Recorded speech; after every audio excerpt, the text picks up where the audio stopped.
Hi, I'm Yingyee, and you're listening to The Asian CEO, which ignites and encourages Asian women in the entrepreneurial space to be proud of who they are and show up as the best version of themselves.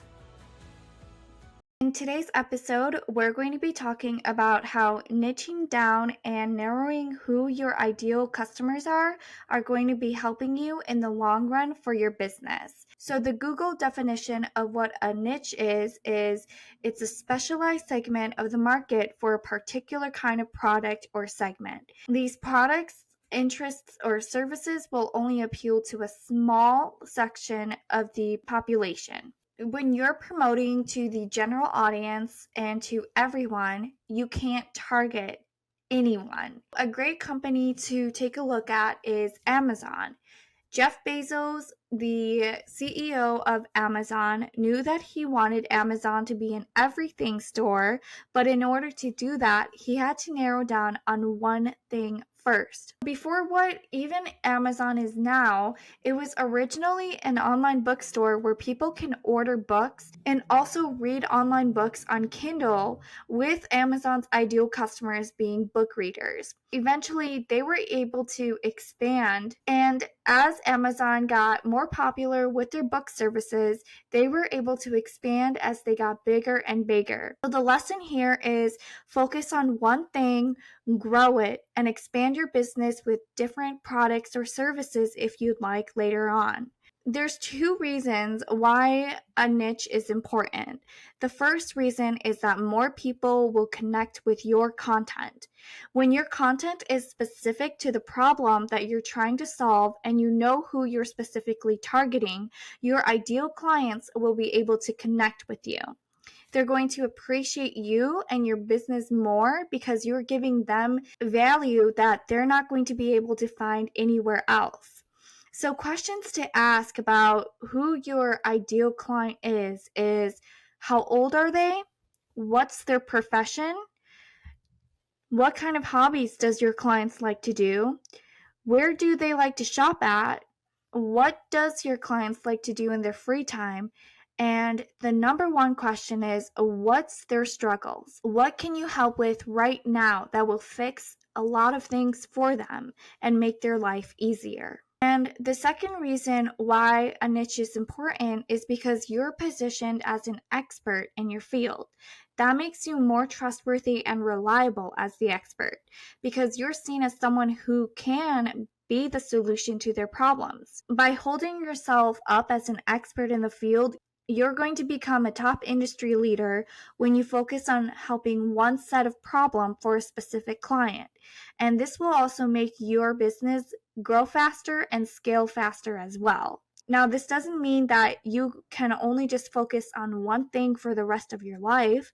Like Amazon, you can start expanding and opening up different services as you get to become more well known. And a great example of being an expert in your field is doctors. If I have a heart problem, I'm not going to go to just any doctor. For example, a doctor who specializes in joint problems, right? No, I'm going to go to a cardiologist because they specialize in specifically the heart. We only go to doctors who are experts in certain things because we want answers. We're not going to go to a plastic surgeon for lung surgery.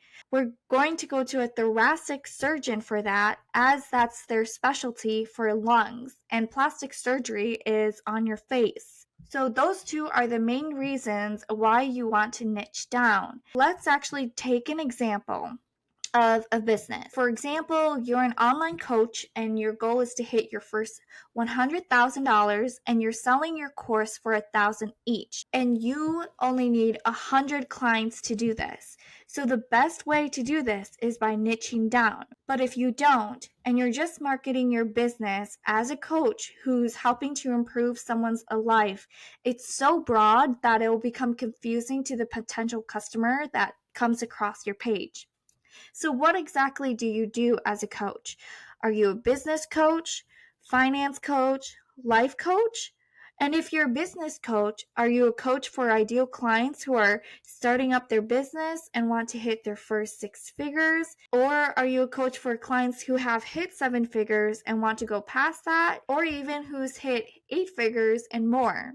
Now, as we're narrowing down everything, instead of saying you're a business coach, let's say that you're a business coach for beauty providers. So, lash artists, hairstylists, makeup artists, and more that want to get their calendars fully booked to hit their 6 figure mark. And now there's definitely going to be more than 100 people who will now want your help because what you're offering speaks exactly to them.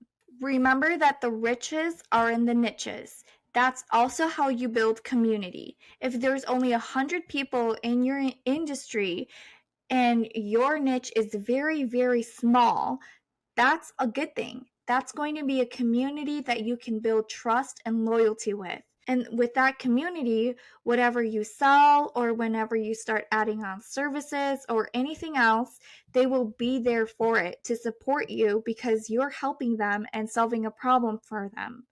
Remember, narrow down what and who you offer your product or services to. Because when you do that, people are going to see what you're offering as a necessity and feel like they need to purchase from you right away. And that is it for today's episode. So remember, narrow down who you really want to work with, who you want to work with.